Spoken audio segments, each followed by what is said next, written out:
We have established that a contract will go out on tender through various sourcing options such as RFI, RFP, RFTs, and so forth. And these encourage open and fair competition, allowing all parties to bid for a project or a contract. However, there may be times when the other approaches are taken, such as through direct purchasing, informal quotations, purchase orders, panel contracts, etc. The term public tender refers to a contract which is published by a public sector organization to invite competing offers from suppliers. As we know, once the company has selected one or more possible suppliers, they can enter into negotiations with these suppliers.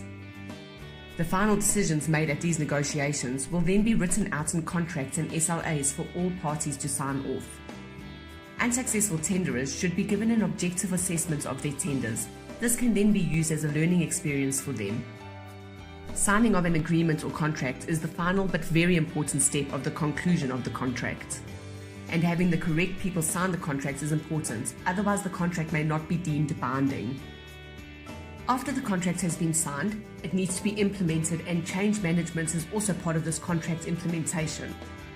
The contract cannot be effectively implemented if it is not clear, unambiguous, and worded correctly, everyone involved in the contract does not understand the terms and conditions, all parties are not fully aware of their obligations, and the signatories and witnesses do not actually understand and agree to what they are signing for.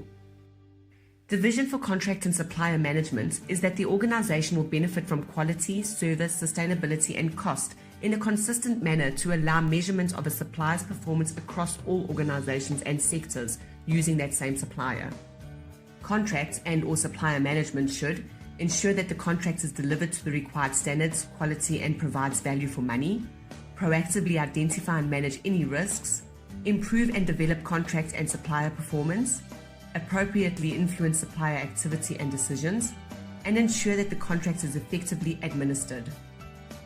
Contract and supplier management can be considered successful when the arrangements for service delivery continue to be satisfactory to all, the supplier is efficient, cooperative, and responsive, the parties understand their obligations, there are no unexpected surprises or disputes, etc. In the rollout of a successfully concluded contract, there are a number of important management changes required to make the execution of the contract successful. Some of the essential steps to ensure your change initiative is successful are: 1. Start at the top. 2. Determine what should be improved.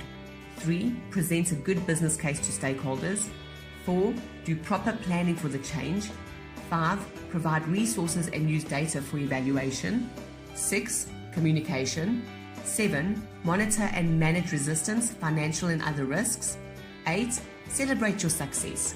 And 9. Review, revise, and continuously improve. And new structure from the new contract will possibly require changes that need managing.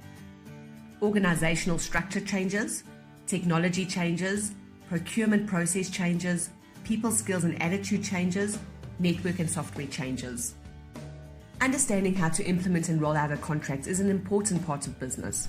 Remember, many people are uncomfortable and nervous with change. Therefore, managing that change is so crucial.